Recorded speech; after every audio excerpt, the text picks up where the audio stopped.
Assalamualaikum warahmatullahi wabarakatuh. Alhamdulillahirrabbilalamin. Wassalatu wassalamu ala asrafil anbiya wal mursalin wa ala alihi wa sahbihi wasallim ajma'in.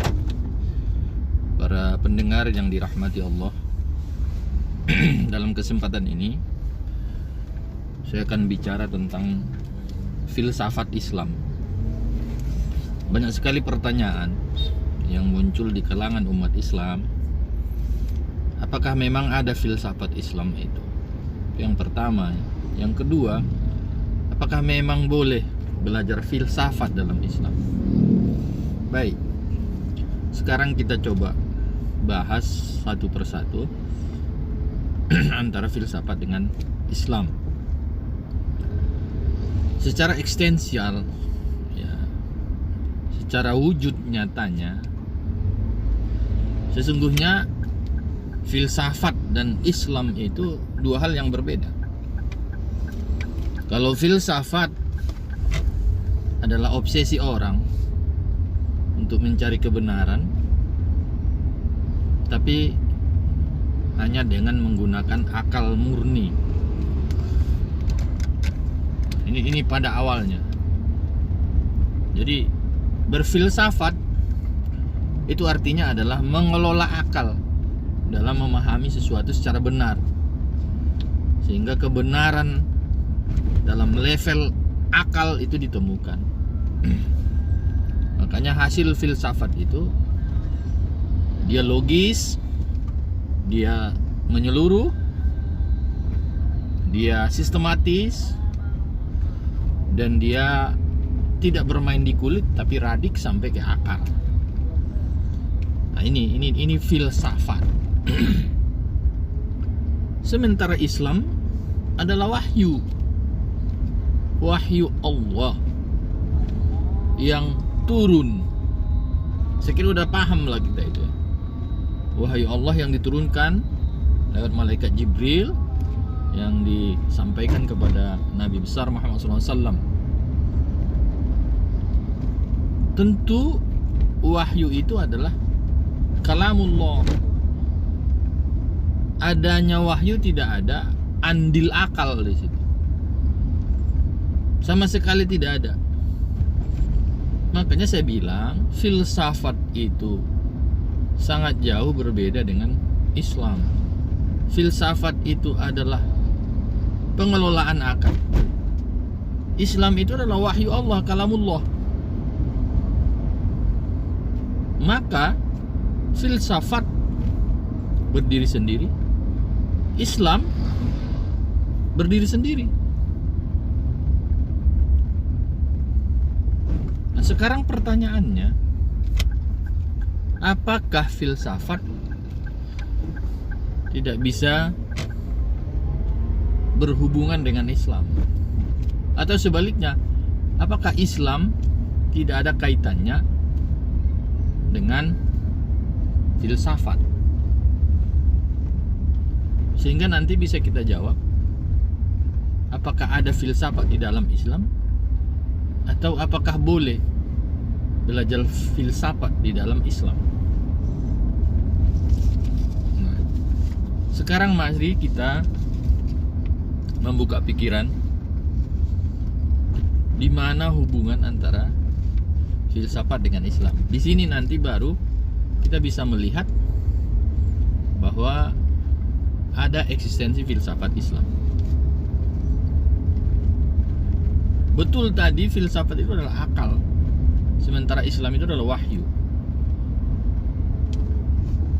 Makanya kadang terjadi orang yang getol dengan belajar filsafat tanpa ada dikaitkan dengan hal lain, maka filsafat itu dia jadikan sebagai agamanya. Maka kadang di barat itu tidak mengaitkan antara ajaran dengan pemikiran. Ya, pemikiran murni, dan itu yang menjadi panduan hidup dia. Makanya saya bilang ada orang filsafat justru menjadi agamanya. Nah, Jadi hasil-hasil atau produk-produk pemikirannya menjadi panduan hidup dia, menjadi menjadi modal dia di dalam, atau modal dia satu-satunya di dalam mengelola hidupnya. Nah, tidak dikaitkan, tidak melihat sumber lain. Pokoknya dia dalam menghadapi hidup hanya tergantung kepada kapasitas akalnya saja. Nah, ini. Baik, kita lanjutkan. Oleh karena itu, bila kita ingin melihat di mana kaitan antara filsafat dengan agama, ya, kadang muncul bahwa filsafat itu diagamakan. Itu yang pertama. Tapi tidak berhenti sampai di situ. Terkadang filsafat itu menjadi mendukung agama. Dalam makna apa? Mendukung di dalam rangka memahami ajaran agama. Nah, bila ini yang menjadi telaahnya, maka terkadang bisa kita lihat, ya, ada peluang-peluang di dalam ajaran Islam bahwa dalam memahami dan mengamalkan ajaran Islam itu secara baik, justru akal juga harus berperan. Makanya kita lihat dalam sejarah kenabian, sejarah kerasulan, mana ada rasul atau nabi yang tidak cerdas. Itu semua IQ tinggi. Kita lihat Nabi Ibrahim, bagaimana dia proses mencari Tuhan, ya, dari ateis menjadi banyak menyembah Tuhan, sampai dia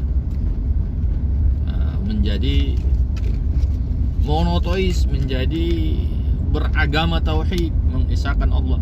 Itu semua adalah akalnya bekerja. Nah, kita lihat juga Nabi kita, Nabi besar Muhammad SAW, salah satu sifat Rasul itu fatonah, cerdas. Nabi itu kalau tidak cerdas, tak seperti ini kita bisa menjadi muslim. Padahal jarak dari kelahiran Nabi ke wilayah kita itu amat sungguh sangat jauh. Tapi melalui peran akal, nah, kita bisa jadi muslim.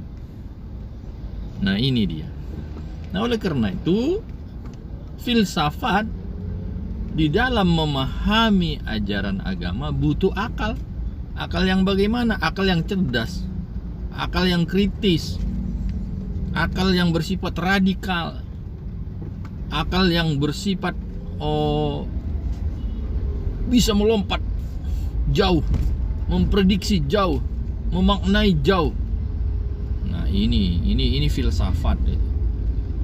Di samping itu juga filsafat di dalam rangka menjelaskan bahasa-bahasa yang digunakan oleh kitab, karena wahyu itu turun dari Allah, lalu wahyu itu menjadi berbahasa manusia seperti Al-Quran, menjadi lisan al-Arabi, berbahasa Arab. Di dalam rangka memahami bahasa Arab itu juga butuh akal.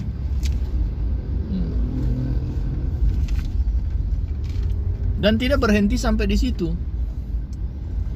Bahkan di dalam penggunaan bahasa butuh analisis.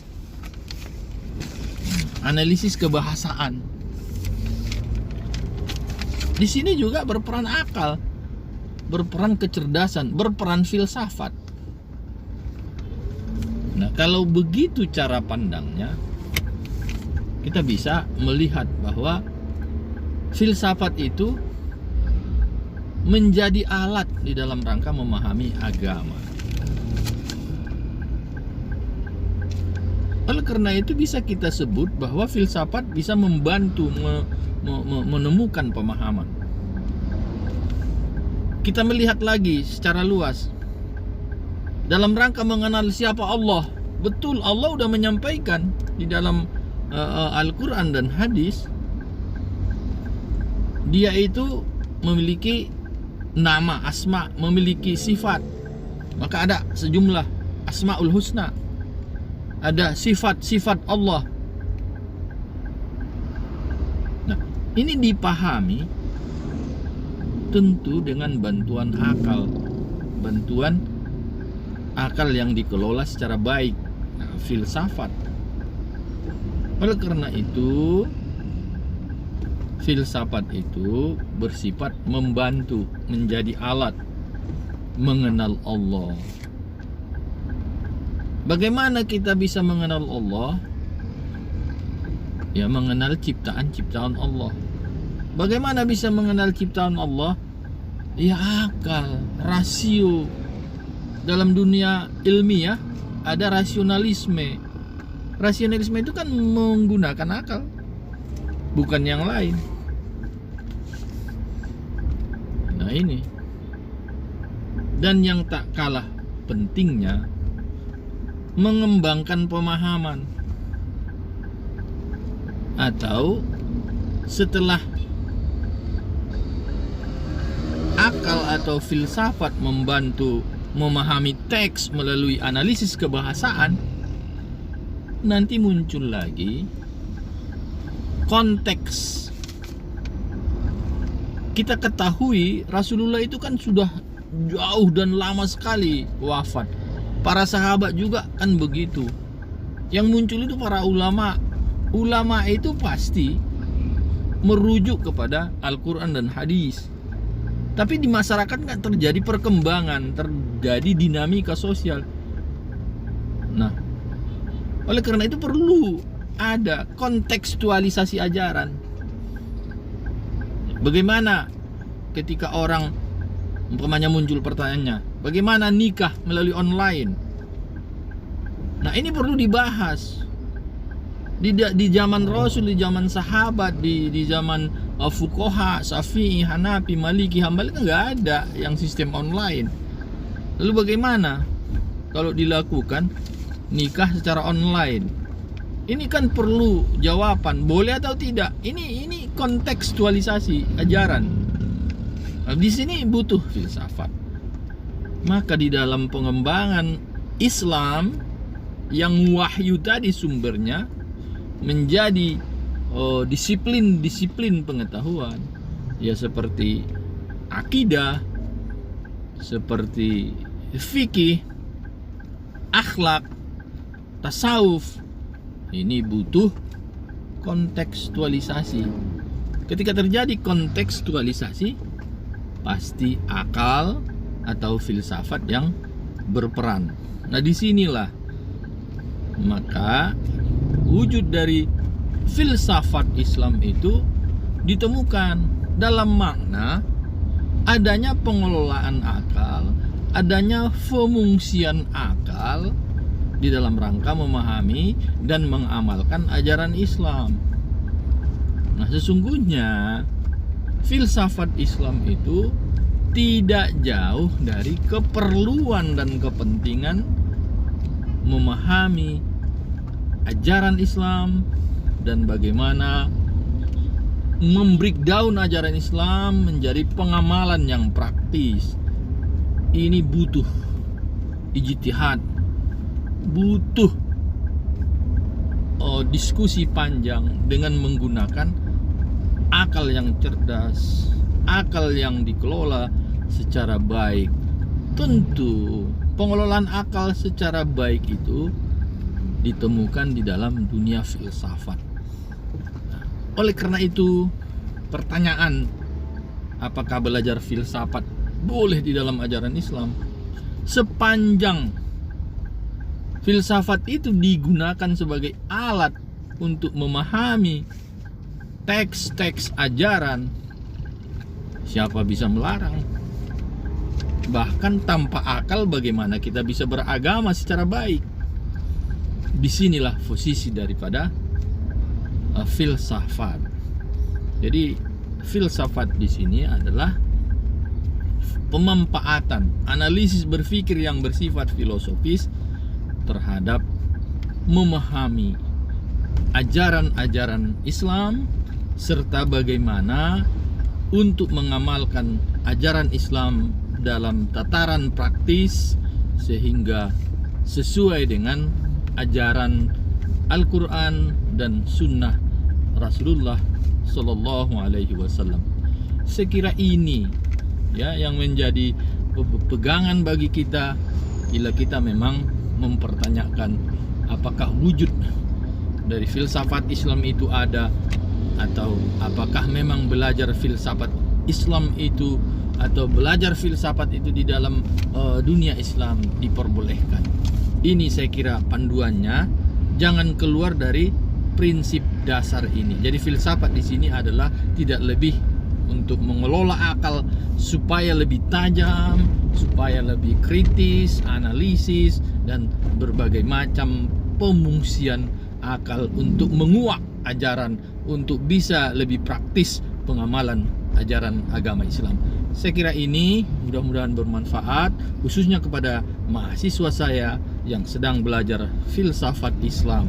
Demikian, wassalamualaikum warahmatullahi wabarakatuh.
Assalamualaikum warahmatullahi wabarakatuh.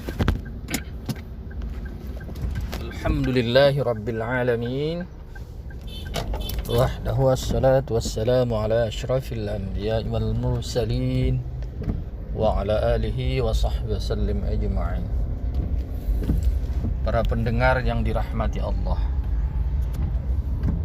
mencermati dan mengamati perkembangan umat beragama di negeri kita yang sangat kita sayang ini, khususnya di internal umat Islam,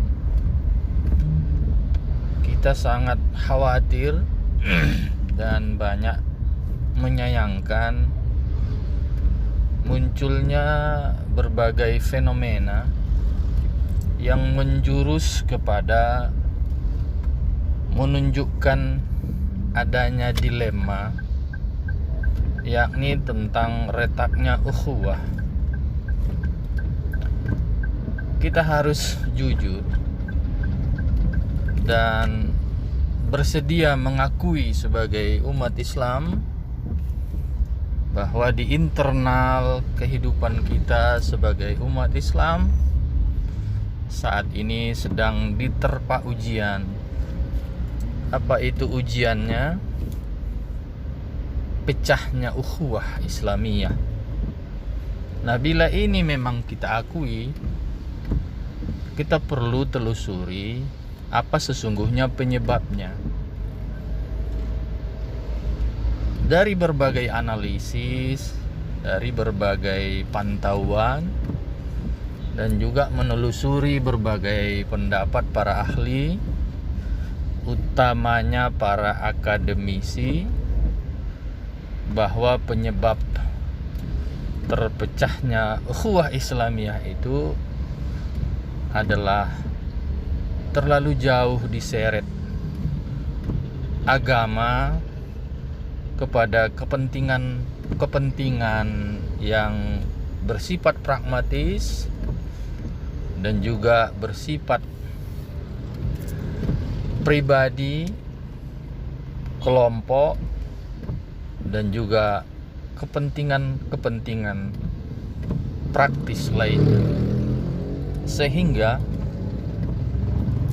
permusuhan, pertikaian muncul bukan saja dalam aspek khilafiyah, tapi sudah menyucuk ke dalam berbagai sendi kehidupan sosial yang menyeret ukhuwah Islamiyah itu sendiri.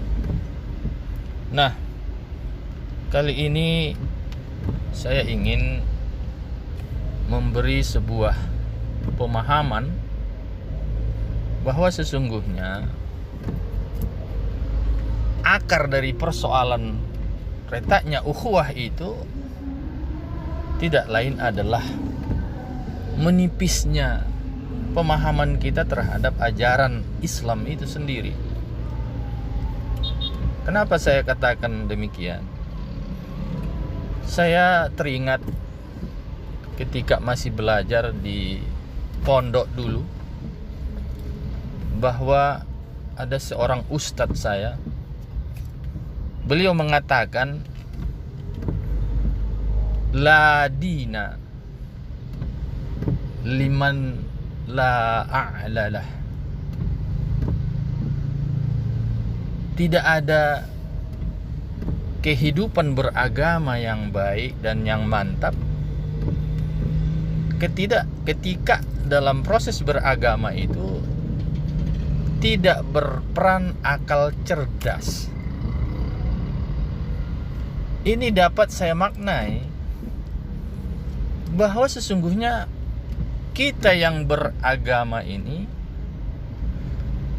belum dapat memahami mana ajaran,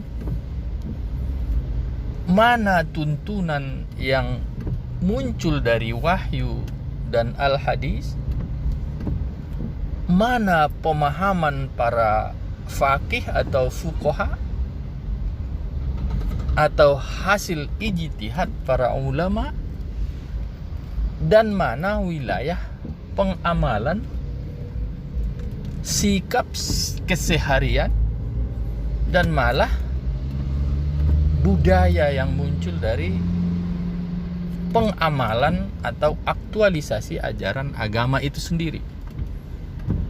Sehingga tidak jelas, dikira sudah beragama secara ajaran, ternyata masih mengikuti model budaya beragama atau sikap kepribadian, tata kehidupan dalam mengamalkan agama oleh seseorang. Jadi dikira itulah agama yang hakiki. Ini yang pertama. Yang kedua, ada agama secara pemahaman. Ajaran agama yang dimunculkan ke permukaan sesungguhnya itu adalah pemahaman terhadap teks ajaran itu sendiri. Nah, oleh karena itu ketika muncul pemahaman, itu pasti terjadi perbedaan antara ulama A, ulama B, dan seterusnya. Kenapa? Karena ayat Al-Quran itu sendiri ada proses sosiologis turunnya, ada asbabun nuzulnya. Dalam konteks asbabun nuzul dan memahami konteks, nah, kadang di sini bisa memunculkan terjadinya perbedaan pemandangan, perbedaan pemahaman. Nah, apalagi dalam ayat Al-Quran ada yang mutasyabihat, ada yang muhkamat. Kalau yang muhkamat, ya itu tidak jadi persoalan karena sangat mudah memahaminya. Tapi kalau sudah tingkat ayat yang mutasyabihat, nah di sini perlu bantuan alat-alat atau ilmu-ilmu lain, termasuk sains, termasuk teknologi, termasuk ya pikiran yang luar biasa cerdas, dan sebagainya, dan sebagainya. Nah ini, hadis juga seperti itu. Rasulullah SAW mengeluarkan hadis, baik ia perkataan, perbuatan, dan takrir sikap yang ditunjukkan oleh baginda Rasulullah, itu tidak bisa lepas dari proses sosiologis. Nah, ada konteks. Nah, tapi konteks itu juga bisa dikembangkan sampai akhir hayat. Nah, ini juga butuh kajian. Setelah dikaji para ulama, maka muncullah pemahaman. Ya, seperti yang saya katakan tadi, sepanjang dia pemahaman, maka bisa terjadi perbedaan pandang, perbedaan pemahaman. Maka di dalam dunia Islam muncul yang namanya mazhab. Nah, mazhab ini sesungguhnya adalah berdasar kepada pemahaman-pemahaman para ulama, dan lalu umat mengikuti itu. Nah, perlu digarisbawahi bahwa ini adalah pendapat hasil ijtihad. Tentu kemutlakannya pasti beda dong dengan agama sebagai ajaran, agama sebagai wahyu. Nah, oleh karena itu kita umat Islam perlu lebih cerdas supaya mengkaji dan mendudukkan mana ajaran, mana wahyu, mana teks yang sangat sakral itu, dan mana pemahaman hasil ijtihad dari para ulama yang sangat sungguh-sungguh untuk mendalami ajaran Islam. Nah, bila terjadi perbedaan di tingkat pemahaman ini, dan juga termasuk ada perbedaan di tingkat yang mau diikuti, ini sesungguhnya dari pemikiran, ya sah-sah saja. Maka khilafiyah itu nggak bisa dihindari sepanjang kita beragama menggunakan akal. Hanya persoalannya bagaimana khilafiyah itu menjadi rahmat, perbedaan itu menjadi kekayaan, jangan sumber konflik. Nah, di sini persoalan. Apalagi nanti di tingkat aktualisasi, sudah dipahami mau diaktualisasi, ya beda lagi. Nah, kalau kita tidak memakai akal, tidak terpelajar, maka warna-warni ini bisa membuat menggerutu, bisa membuat persoalan, sehingga mengundang konflik. Nah, ini kalau kita tidak menggunakan akal dalam beragama. Para pemirsa, para pendengar yang dirahmati Allah, episode yang akan datang saya akan ulas apa maksud Islam sebagai ajaran, Islam sebagai pemahaman, dan Islam sebagai pengamalan. Ya, sekali lagi, Islam sebagai ajaran, Islam sebagai pemahaman, Islam sebagai pengamalan. Saya kira bagi orang yang ingin meninggikan ajaran Islam, ingin menunjukkan bahwa Islam itu rahmatan lil alamin, saya kira pola pikir ini harus dikuasai oleh umat Islam, sehingga umat jelas-jelas mau membela apa? Membela ajaran kah? Membela pemahaman kah? Membela budaya kah? Nah ini. Jadi jangan diberi hukuman ya bagi orang yang sholat pakai sarung, ya justru disalahkan oleh orang yang sholat pakai celana panjang.